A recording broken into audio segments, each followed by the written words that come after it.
Siamo curiosi di conoscere la sua storia, ce la può raccontare? Salve a tutti, io sono Valentina Martone, chef del ristorante Megaron. La mia passione per la cucina inizia nel 1984 quando il mio papà fonda il ristorante. Questo ristorante doveva essere gestito da 3 figli, sono solo io la figlia femmina, era la passione più forte, era per me. Nel 2000 ho rilevato questo ristorante con mio marito e facendo una cucina a chilometro zero, facendo una cucina che doveva essere la vetrina per il territorio di Paternopoli. Perciò io ho fatto una scelta molto, molto forte, quella di non fare più banchettista, ma bensì quando uno veniva al Megaron, veniva a casa Megaron per degustare prodotti esclusivamente venendo dai nostri orti o da paesi limitrofi. E questa scelta è una scelta che, oltre che una scelta di vita che noi abbiamo fatto, è una scelta anche per fare una vetrina del nostro territorio. Noi ci troviamo a Paternopoli, terra di orti, terra di olio, terra di vino. Terra di orti perché Paternopoli nasce come territorio destinato ad orti. Oggi diciamo che si trova nel versante della DOCG nei 3 paesi, Montemarano, Paternopoli, Taurasi, e noi ci troviamo proprio in quel triangolo, e a Paternopoli dove possiamo trovare delle cantine di grande nomi. Abbiamo il famoso Taurasi, abbiamo un fiano che viene coltivato qui. Per quanto riguarda invece una terra anche per gli ulivi, noi abbiamo la Ravece, che è un altro prodotto della DOP, dove abbiamo anche la Marinese. Noi ci troviamo in un territorio in cui fa da linea a tanti altri territori che si trovano. Ci troviamo alle nostre spalle, ci troviamo Gesualdo con il suo accio, che ha un altro presidio Slow Food. Questo ci fa onore perché il territorio Paternopoli è uno dei 18 comuni che ha il presidio Slow Food ed è il broccolo aprilatico di Paternopoli. Questo è un'eccellenza del nostro territorio, come vini, oli e tanti altri prodotti. Questo ci differenzia perché su 18 comuni della Campania noi facciamo parte di quelli là. E il broccolo aprilatico è stato un volano per questo territorio, ormai un po' spento forse sulla parte degli orti, perché ha avuto i riflettori molto accesi per olio e vini e viti. E il broccolo ha permesso di riaccendere di nuovo i riflettori sugli orti. Noi nasciamo come produttori di orti, perciò ci chiamano anche manciacosti, ecco perché noi siamo quelli che il territorio di Paternopoli portava i propri ortaggi ai paesi limitrofi, fino ad arrivare ad Avellino, a Tripalda, Nusco, Montella, dove gli orti non venivano coltivati ma avevano altri prodotti. Ecco, il broccolo questo ha fatto, diciamo che ha fatto sì che è diventato da volano per altri prodotti, quali può essere pomodoro, melenzane e quant'altro. Amare e costruire un luogo, una citazione di Sì. Franco Arminio.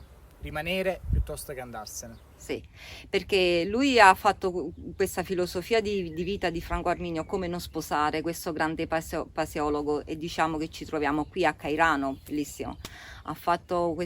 Quando fa queste riflessioni è giusto, è troppo facile andarsene da un posto, è difficile invece rimanere in un posto e salvaguardare quel posto. È facile, dici, andiamo in città e lavoriamo tutti, è difficile rimanere in una terra come questa.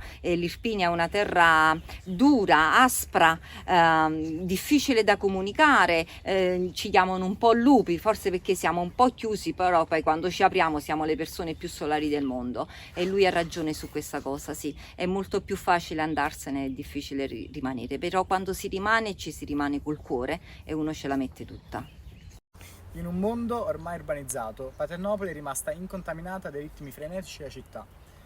Cosa secondo lei un borgo dovrebbe imparare dalla metropoli e cosa le metropoli invece dovrebbero imparare da un borgo? Allora, un borgo dovrebbe imparare dalle metropoli quello di salvaguardare sempre questo patrimonio, perché è unico e non si dovrebbe far influenzare dagli altri. Però lo scambio culturale ci deve essere, cioè un borgo come Paternopoli è normale che ci può essere un digitale per poterla farla conoscere, una startup per far conoscere questo territorio, o un modo di relazionarsi anche con una grande città, perché no? E la città invece che cosa deve amare che cosa deve apprendere da questo? Che si trova in un territorio incontaminato e ne vale la pena venire in questi territori, perché la scoperta di questi territori, oltre che è un bagaglio culturale che porti a casa, è una conoscenza di vita che tu puoi fare. Paternopoli ha delle tradizioni agricole? Se sì, quali? Paternopoli ha tradizioni agricole, come abbiamo detto prima, ci sono gli orti, viti, olivi, cioè queste sono le tradizioni insomma di Paternopoli. Ha una tradizione agricola sì, però ha una tradizione contadina che questa la ritroviamo anche nel mangiare a Paternopoli, perché Paternopoli è un paese di contadini. Adesso sì, ci sono industrie, i ragazzi sono andati a scuola, c'è tutto un mondo come da tutte le altre parti, però è un paese che c'era c'era l'agricoltura, è un paese contadino, perciò oltre ad avere queste cose qua abbiamo anche proprio un bagaglio culturale di mangiare e di amare la terra. Irpinia, territorio di terra, vino, olio e cereali, è la rappresentazione della mediterraneità. Ma cosa c'è di più mediterraneo delle piante spontanee? Per quanto riguarda la dieta mediterranea, diciamo che forse in questa parola Paternopoli ne può essere un fiore all'occhiello, ecco, diciamo così, perché è terra d'orti, è terra di tradizione, è terra di dare l'idea giusta a come mangiare, perché siccome veniamo da persone che eravamo figli di contadini e siamo fieri di essere figli di contadini, siamo quelle persone che quando si siedono a tavola si siedono con il gusto di sedersi a tavola, non solo per mangiare, ma per stare bene. E allora siamo quelli che la nostra tavola si imbandisce di verdure, di cereali, come hai detto tu, di prodotti a chilometro zero. Ecco, siamo anche quel paese di erbette spontanee. Non per questo l'Irpinia è nota per la famosa minestra maritata che si fa con la minestra sciatizza. Maritata era solo nel periodo in cui si ammazzava il maiale, perché abbiamo questa tradizione, le tradizioni di famiglie contadine che crescevano il maiale. Però noi siamo anche quelli che siamo abituati a raccogliere le erbette spontanee, quale può essere la borragine, il finocchietto selvatico, e da questo le nostre nonne ci hanno insegnato che si possono fare grandi piatti, da una semplice polpetta di pane impreziosita con il puliero, che è un incrocio di una menta e basilico spontaneo, è un semplice passata di pomodoro, tu puoi avere un piatto di grande eccellenza a tavola. Dalla cicoria selvatica sposata con i fagioli del nostro territorio o di territori a fianco come Volturara, che è fagiolo di Volturara, che ha presidio Slow Food, possiamo avere una grande minestra. Dalla semplice zeppola realizzata con la malva, perché no? Oppure dalla frittata delle ortiche, cioè noi siamo quel popolo che è abituato che da poco si può avere dei grandi piatti, e questa cultura noi di questo territorio, cioè dell'Irpinia, in particolarmente di Paternopoli, l'abbiamo sempre salvaguardata. Oltre al suo caso, è usanza comune raccogliere le piante spontanee nella sua zona? Allora, diciamo di sì, diciamo che alcune signore ancora oggi fanno la classica raccolta delle verdure della minestra sciatizza. Nel mio caso, delle nostre generazioni, quella più moderna, no. Diciamo, questo qua lo troviamo solo nelle nostre nonne. Io ne ho fatto una scelta di vita nel mio ristorante, è una scelta di cucina, perché secondo me le persone devono amare e sapere che le erbe spontanee, che poi noi andiamo in erboristeria per andare a comprare l'infuso di malva, quando noi ce lo possiamo fare tranquillamente noi, oppure di comprare l'ortica, l'erba d'ortica invece quella la possiamo raccogliere noi, e dimostrare che in una realtà come Paternopoli questa può essere una fonte unica che ci può differenziare. Ecco, in questo caso cosa apprendere dalla metropoli e cosa la metropoli dovrebbe apprendere da noi, è proprio questo la differenza. Da chi ha ereditato lei la tradizione delle piante spontanee? Allora, io ti racconto della mia famiglia, ecco, perché poi ognuno può raccontare quel bagaglio ed essere certo su una cosa, se la racconti è tua. La La mia nonna era abituata a fare la frittata con la malva quanto c'era, la mia nonna era abituata a trovare le erbe spontanee per fare la pizza pasqualina, era quella che mangiava la borragine, la minestra di borragine, e era quella che dai fiori di borragine faceva le frittelle con lo zucchero e faceva il dolce per portarlo a casa. Ecco, quelle cose semplici. Io posso dire della mia cultura, della mia famiglia, ti posso dire che io mia madre lo fa, mia nonna lo faceva, mia madre lo fa e io lo faccio, e mia figlia è abituata a mangiarlo. Ci è stato raccontato di come raccogliere le piante spontanee sia una tradizione povera di cui alcuni addirittura si vergognano. Lei invece ha avuto il coraggio di aprire un ristorante proprio su queste. Come mai? Prima perché fanno bene, prima perché ci troviamo nella verde Irpinia, e l'Irpinia è verdura. Alla fine noi ci troviamo in un territorio che è noto per questo. L'Irpinia, cioè Paternopoli, non è noto è noto per i formaggi, per i salumi, sì, però alla fine le persone venivano sfamate dalle erbe. E perché ci dovremmo vergognare di questa cosa quando poi andiamo nel ristorante più gourmet, perché io ho un ristorante, nel ristorante più gourmet, e andiamo a comprare i fiori eduli, e invece poi, quando ci viene presentato un piatto con i fiori eduli, siamo tutti con gli occhi spalancati, e poi di fronte a una zeppola di borragine ci dovremmo vergognare? No, assolutamente no. È uno stile di vita, è una scelta giusta, secondo me, amare queste cose. Quando è subentrata nel ristorante di famiglia, ha stravolto la concezione di ristorazione che aveva suo padre, muovendosi verso una cucina più identitaria e territoriale. Cosa ne ha pensato suo padre di questo cambiamento? La verità, ecco. Allora, io, quanto mio padre mi ha dato il ristorante, questo mi emoziona tantissimo, perché mio papà non c'è più. Lui ha fatto questo ristorante dedicato a noi 3 figli, però maggiormente io l'ho voluto io, perché io leggevo la cucina davvero, uno non ci crede, però da 7-8 anni a me è sempre piaciuto cucinare, è sempre stato a tavola con la nonna, sempre, ecco. Uno racconta le storielle, però queste storielle poi sono vere. Quando io ho preso il ristorante, ho detto che non facevo più matrimoni, compleanni, comunioni e quant'altro.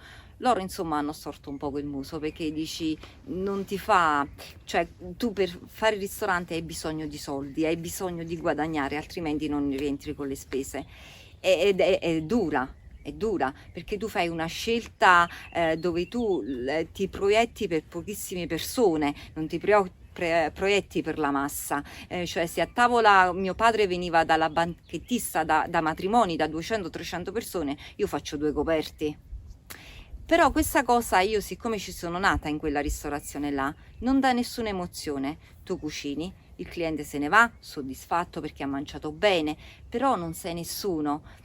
Quando tu invece oggi vieni al Megaro, vieni in una casa per sentire un'emozione, per vedere un piatto, per sentire un territorio, per degustare dell'olio buono, per parlare di vini, e questo fa sì che fa parte di cultura. Quando tu ti siedi, racconti un territorio, dall'altra parte la persona lo percepisce e lo porta a casa, dicendo che è stata in un territorio meraviglioso.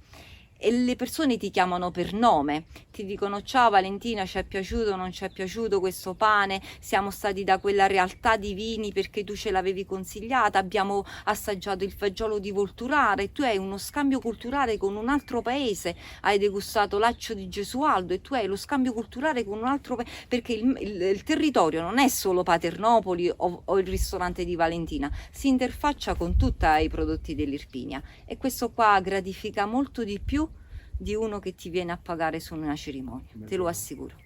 In epoca contemporanea siamo abituati ad avere sempre tutto a disposizione, indipendentemente dalla territorialità e dalla stagionalità.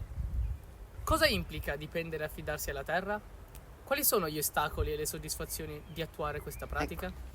Questa qua ne dovremmo fare un comandamento di vita, quello di non chiedere le fragole a gennaio e di non chiedere l'anguria a dicembre, ma di mangiare la stagionalità. E io nel mio ristorante l'ho fatto. Oggi quando tu ti siedi nel ristorante e dici: senti Valentina, io volevo i maccheroni con il broccolo, non c'è. Il broccolo vive 20 giorni, 24 giorni, poi dipende dal sole, perché se c'è troppo sole il broccolo va male. Se mantengono le temperature più fredde il broccolo dura fino a tutto aprile, ma se inizia a fare caldo, come è dimostrato quest'anno, no. E allora se noi impariamo questa cosa, forse salvaguardiamo anche il pianeta, perché siamo abituati ad avere, come dicevo prima, l'anguria a dicembre, ma perché non ci dobbiamo mangiare la mela al nurco? Cioè, perché dobbiamo scegliere cose che poi alla fine non appartengono a quel periodo? Noi possiamo mangiare un'ottima melenzana nel periodo in cui si produce la melenzana, ma perché ci dobbiamo mangiare una parmigiana a gennaio? Io non c'ho nulla contro le grandi industrie, però se invece impariamo questa cosa, forse impariamo anche a salvaguardare di più il nostro territorio. Perché diciamocela tutta, se noi produciamo una fragola a gennaio, è una fragola che viene prodotta in serra, non è una fragola che viene prodotta a maggio nel terreno e viene innaffiata. Lei ha affermato in un articolo online che durante il boom economico non si dava più attenzione al prodotto locale. Ci sono stati tanti prodotti che le nostre generazioni, un po' troppo innovative, hanno preferito a tutti i costi a discapito del prodotto tipico e di stagione.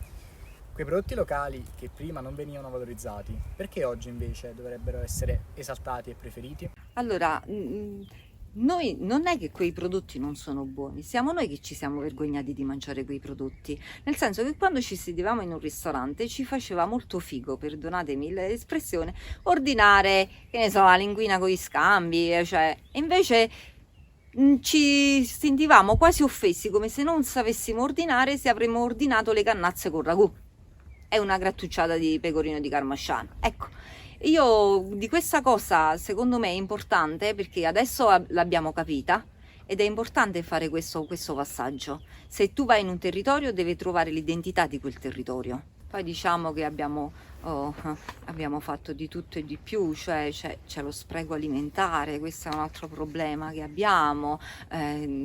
Infatti io dico sempre, a volte l'essere umano di fronte al portafoglio non riesce a controllarsi, c'è di tutto e di più.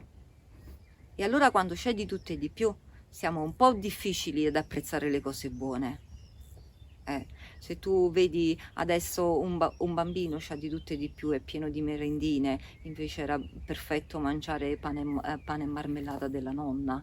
Io non dico di mangiare perché il mondo va avanti, abbiamo mille problemi, le persone lavorano tutti, non c'è sta più la nonna che sta a casa che fa tutto e di più e la mamma va fuori a lavorare. Ok, però a meno di avere un'educazione alimentare più corretta, sì, quello sì.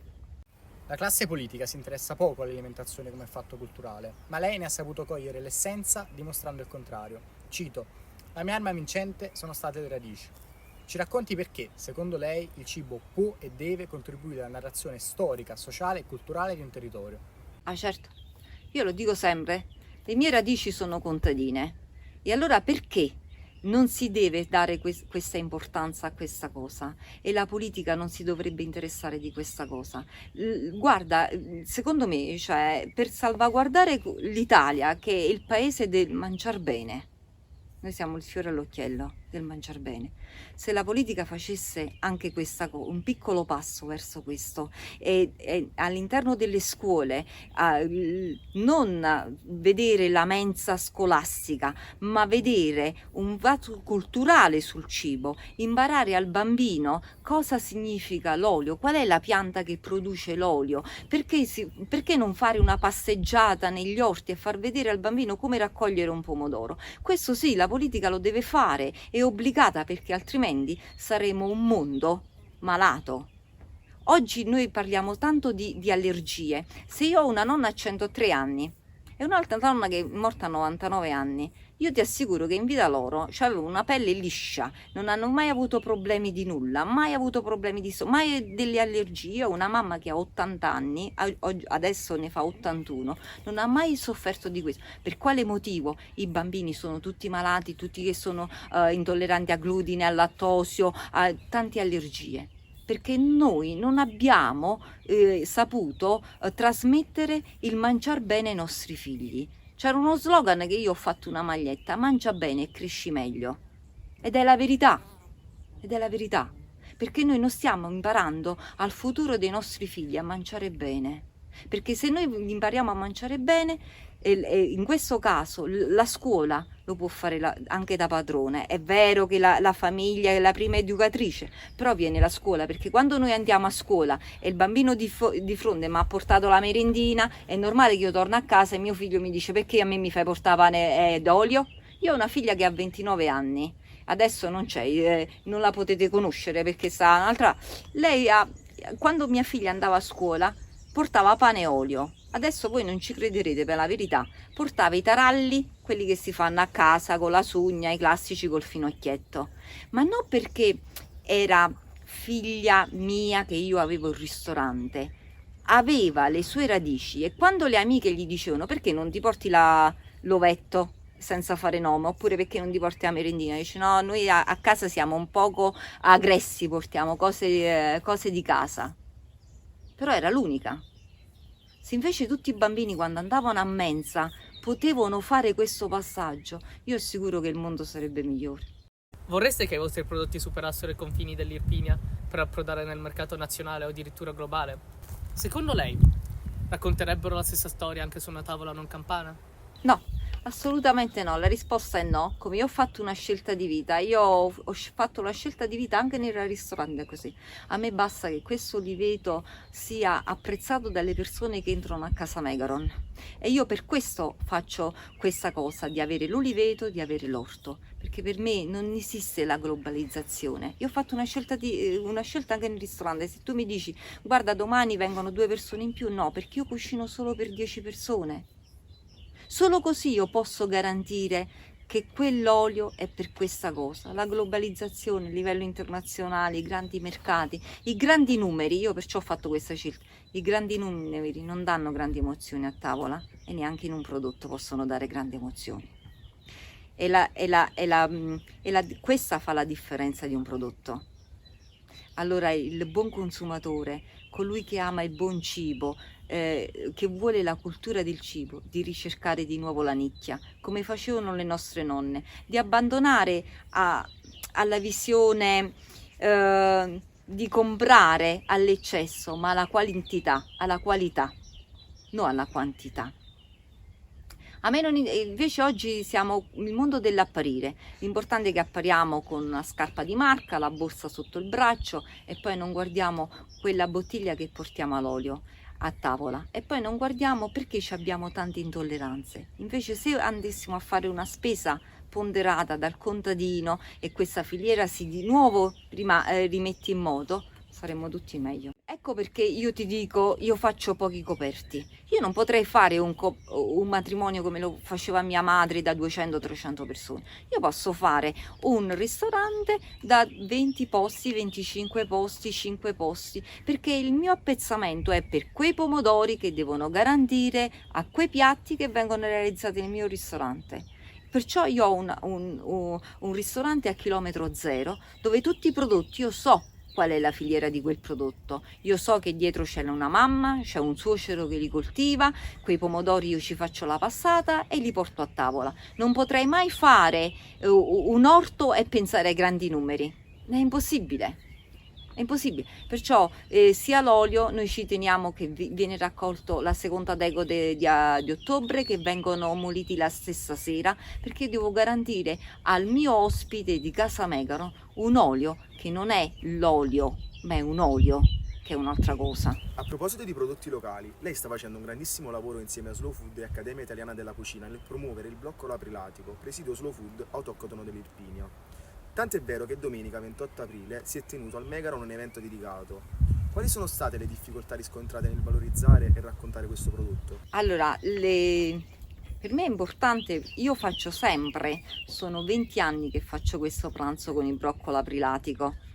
20 anni è voluto essere la vetrina di Paternopoli, perché il broccolo aprilatico rappresentava un poco gli orti di Paternopoli, era il fiore all'occhiello, perché si portava a dei paesi limitrofi che non tutti lo producevano, si portava nel periodo di Natale, poi si è fatta la semente, è diventato broccolo aprilatico, ha un presidio Slow Food. Però il mio pranzo, quello che io faccio a casa mia per accendere i riflettori, era che doveva essere la vetrina per il broccolo e per le cantine di Paternopoli. Infatti io faccio da tanti anni questo pranzo che lo chiamo a tavola con il re broccolo aprilatico, dall'aperitivo al dolce, dove ogni piatto viene sposato con una cantina di Paternopoli. Ed ogni piatto viene invitato non solo il mio olio, ma gli oli che vengono prodotti da altre persone. Quest'anno c'era l'albero del riccio, altri anni c'è stato il frantoio Barbieri. Ogni volta entra un produttore nuovo perché vuole essere una vetrina per tutti. È stato difficile, sì, perché non tutti poi credevano che il broccolo aprilatico aveva tutte quelle caratteristiche, però alla fine si è fatto uno studio e la Slow Food l'ha riconosciuto come un broccolo che si differenzia dagli altri per le sue proprietà. Quali sono i suoi cavalli di battaglia in cucina? Il mio cavallo di battaglia è un po' quello che rappresenta, io ci tengo tanto, e se uno viene a Paternopoli deve mangiare lo stracotto nel Taurasi, perché questo piatto dà un'identità a un territorio. Tu vieni a Paternopoli per fare cosa? Per sentire questo territorio, e questo piatto li raccoglie tutti, perché raccoglie la forza di questa gente che è stata capace di alzarsi dopo il terremoto e ricostruire. Trovi nel piatto l'olio, perché la carne viene soffritta nell'olio, e poi trovi l'eccellenza di un grande Taurasi, e noi siamo nel triangolo di questa Doc G. Lei mette in tavola un dessert della tradizione molto peculiare, la sorbetta. Potrebbe raccontarci la sua storia? Sì, allora, la storia della sorbetta, sì, adesso diciamo che il clima è un po' cambiato, però Paternopoli iniziava a nevicare a gennaio, tutti contenti, dopo la scuola c'erano le grandi nevicate, e fino a febbraio. Adesso, insomma, ne soffriamo tutti di questa cosa climatica che sta cambiando il mondo. La sorbetta per noi rappresentava il gelato dei poveri, perché solo allora lo vedevano. Che cosa si faceva? Nel periodo della vendemmia si faceva il vino cotto con la melannurca, la cannella dentro, e il periodo in cui veniva fatta veniva la neve, si faceva la sorbetta. Ma la cosa simpatica della sorbetta è che non c'era orario per poterla mangiare. Tu quando ti svegliavi alle 5, le persone contadine, io aprivo la finestra e mi facevo la sorbetta, cioè la mangiavamo sempre.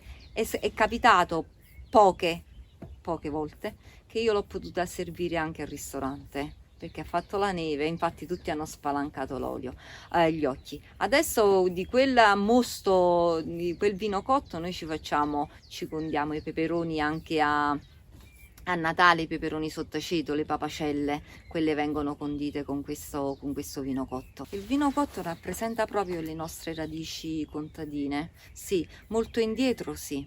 Adesso, sai, poi come abbiamo detto prima, no, il tempo ci ha abbandonato certe cose, perché dicono no, che metto il vino cotto, è meglio la glassa di aceto balsamico, ci fa molto più molto più aristocratici. Invece vi assicuro che se voi assaggiate il vino cotto rimanete entusiasti, perché ha un gusto unico. E poi si sposa tra la pepacella al gelato fatto con la vaniglia, ci metti sopra il vino cotto, ha una crema, si sposa dappertutto. Grazie mille, chef Valentina Martini. Grazie a voi ragazzi, grazie.